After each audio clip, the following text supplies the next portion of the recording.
नमस्कार, फिर पैसा बोलता है मैं आपका स्वागत है। आज मार्केट जब नेगेटिव खुली, उसके बाद computer science engineer turned RBI governor ने एक शानदार प्लान किया। उन्होंने 0.25% की रेट कट की। कोई एक्सपेक्ट नहीं कर रहा था कि ये रेट कट आएगी, फिर भी रेट कट आई। उसके बाद मार्केट ऊपर उठी। बैंक निफ्टी की बदौलत मार्केट उठी। बैंक निफ्टी 300 पॉइंट ऊपर है और निफ्टी 100 पॉइंट ऊपर है। चिंता मत कीजिए, 1 या 2 दिन में ये करेक्ट हो जाएगा, क्योंकि असलियत और सच्चाई सबको पता है और मार्केट सब जानती है। अगर ग्रोथ 8.2% है, इन्फ्लेशन अंडर कंट्रोल है, क्यों आप रेट कट करोगे? इसका मतलब ये है कि प्राइवेट कंजम्पशन ऊपर नहीं जा रही है, इंडस्ट्रियल ग्रोथ नहीं है और एक्चुअल ग्रोथ जैसा अरविंद सुब्रमण्यम कह रहे हैं 5% के आसपास है। सरकार चाहती है कि मार्केट को और कंजम्पशन को ऊपर उठाने की कोशिश की जा रही है। तो सच्चाई ये है कि ग्रोथ नहीं है, फिर भी इसका नेगेटिव कॉन्सिक्वेंसेस ही आएगा, क्योंकि अमेरिका की जो बॉन्ड यील्ड्स है और भारत की बॉन्ड यील्ड्स में गैप कम होता जा रहा है। आज से 0.25% का गैप और कम हो जाएगा। ये क्या हुआ कि ऐसा ही मार्केट में ये अनाउंसमेंट आया, रुपया गिर गया। कल आरबीआई ने बहुत प्रयत्न करके डॉलर बेच के रुपया को 89-78 तक पहुंचाया। जब ये न्यूज़ आया, इमीडिएटली मार्केट में 90.05 तक रुपी पहुंच गया। इसका मतलब है भारत में निवेश करना एफपीआईज और एफआईआईज के लिए लाभदायक नहीं है, वो बाहर जाएंगे। तो ये कंसिस्टेंट रहेगा। जापान में बॉन्ड रेट्स अफेक्ट हो गए हैं और ऊपर जा रहे हैं, क्योंकि सब एक्सपेक्ट कर रहे हैं कि Japanese central bank interest raise करेंगे। इसके कारण निकाई 225 1% नीचे है। तो जब सारा इंटरनेशनल मार्केट हमें नीचे धकेल रही है, सिर्फ हम ऊपर नहीं जा सकते। ये बैंक निफ्टी को मैं समझ नहीं पा रहा, क्योंकि बैंक्स की जो क्रेडिट डिपॉजिट रेशियो अभी बहुत ज़्यादा है, 85-90 में है। एचडीएफसी बैंक भी जूझ रहा है। इस समय जब डिपॉजिट्स नहीं आ रहे हैं बैंक को, अगर आपने रेट कट की, तो बैंक्स को भी डिपॉजिट में रेट कट करना पड़ेगा। अगर 6-7% में कोई बैंक में डिपॉजिट नहीं कर रहा है, अगर आप 0.25% रेट काटेंगे, तो कौन बैंक में पैसा डालेगा? कोई नहीं डालेगा। तो अगर रुपया और वीक हो जाता है, सोने का दाम और ऊपर जाएगा।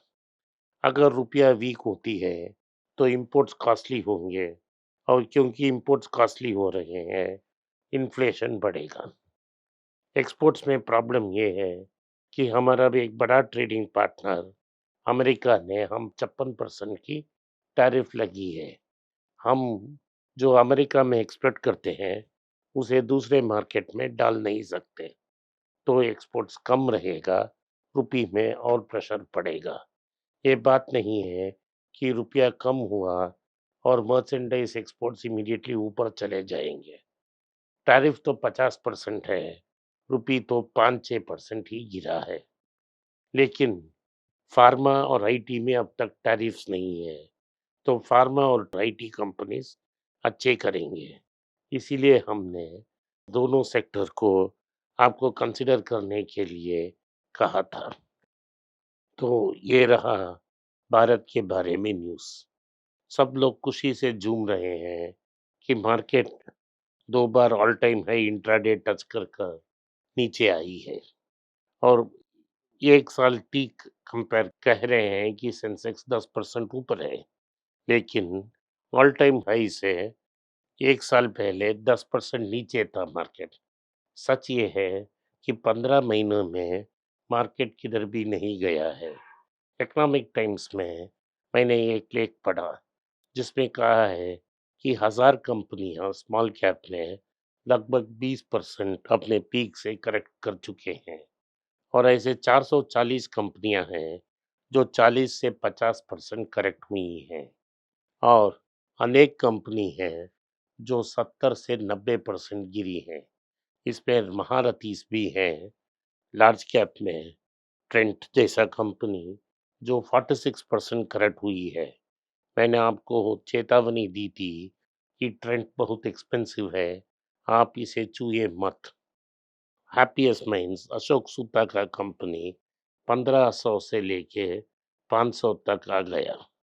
तेजस नेटवर्क्स का भी बड़ा करेक्शन आया है क्योंकि उनके पास एक ही ऑर्डर था, वो था बीएसएनएल। तो इंडिगो पेंट्स, रेमंड्स, जिंदल पॉलीफिल्म्स ऐसे अनेक कंपनियां हैं जो 50% के ऊपर पीक से करेक्ट हुई हैं। Small cap index year to date 6 या 7% नीचे है, ऑल टाइम हाई से कुछ काफी दूर है। तो इन सबको नजर में रखते हुए अगर आपने स्मॉल कैप म्यूचुअल फंड्स में पैसा डाला है, एक साल में कोई रिटर्न नहीं मिला होगा और चांसेस बहुत ब्राइट है कि आपका रिटर्न नेगेटिव होगा।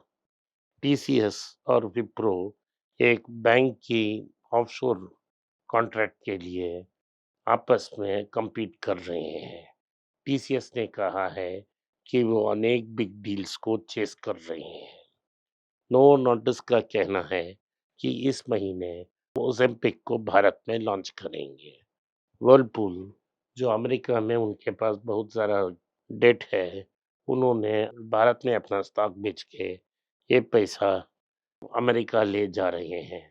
वर्लपूल का स्टॉक लगभग 20% आ गया है। प्रमोटर इस कंपनी से एग्जिट कर रहे हैं।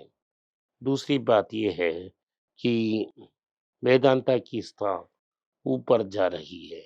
वेदांता की स्टॉक इसलिए ऊपर जा रही है क्योंकि अनेक ऐसे मेटल्स की स्टॉक्स का प्राइस ऊपर जा रहा है और मार्केट ये सोचती है कि टूटिकोरिन में जो उनका कॉपर प्लांट बंद पड़ा है उसे वो दूसरी जगह लेके जाएंगे और वहाँ रीस्टार्ट कर पाएंगे।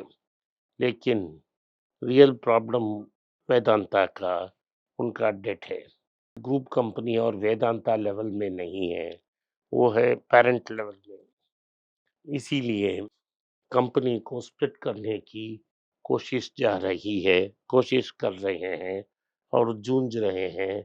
कई साल से ये कोशिश कर रहे हैं कि कंपनी को स्प्लिट करें।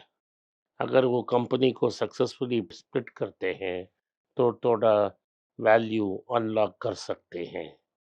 यूनाइटेड स्पिरिट्स के पास ये एक रॉयल चैलेंजर्स बैंगलोर का टीम है, वो लगभग $2 बिलियन वैल्यू में है।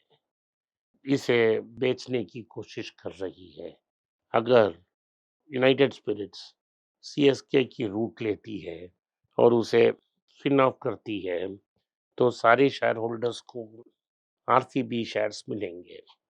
उसके बाद बेचने से आरसीबी की शेयर्स लिस्ट हो जाएंगे और रिटेल इन्वेस्टर्स में बहुत इंटरेस्ट होगा, जैसा धोनी की सीएसके की तरफ कोहली की आरसीबी भी हो सकती है।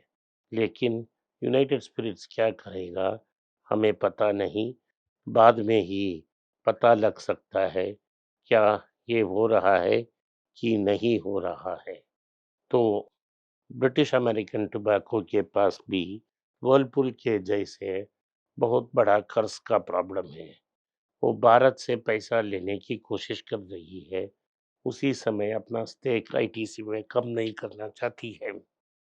तो उन्होंने अपना 15% स्टेक आईटीसी होटल्स में बेचने का निर्णय ले लिया है।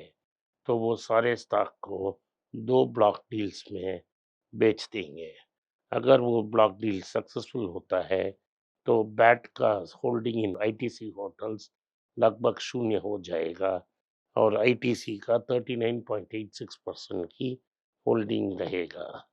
मीशो की जो आईपीओ है वो 10 गुना सब्सक्राइब हो चुकी है। लेकिन आपको याद होना चाहिए 63% ऑफ आईपीओस इस साल नेगेटिव हो रहे हैं। अगर आप सोच रहे हैं मीशो अमेज़न जैसा है और प्रॉफ़िट्स बनेगा, तो आपको याद रखना चाहिए कि अमेज़न की प्रॉफ़िट्स एडब्ल्यूएस से आ रही है और प्राइम से आ रही है। ये दोनों प्राइम कस्टमर्स हैं, जो रूरल इंडिया में नहीं मिलेंगे। तो मीशो में इन्वेस्ट करने के पहले आप 2-3 बार ज़रूर सोचें। तो आज के लिए इतना ही। आपने इस पॉडकास्ट को सुना इसके लिए मैं आपका आभारी हूँ। हो सके तो वीडियो को लाइक कीजिए, चैनल को सब्सक्राइब कीजिए और बेल नोटिफ़िकेशन दबाएँ। इस वीडियो को अपने दोस्त और रिश्तेदार के पास भेजें और उन्हें देखने की आग्रह करें। नमस्कार, धन्यवाद, जय हिंद। नीचे एक ईमेल स्क्रॉल हो रहा है, इसका ईमेल एड्रेस है paisa bolta hai.np@gmail.com।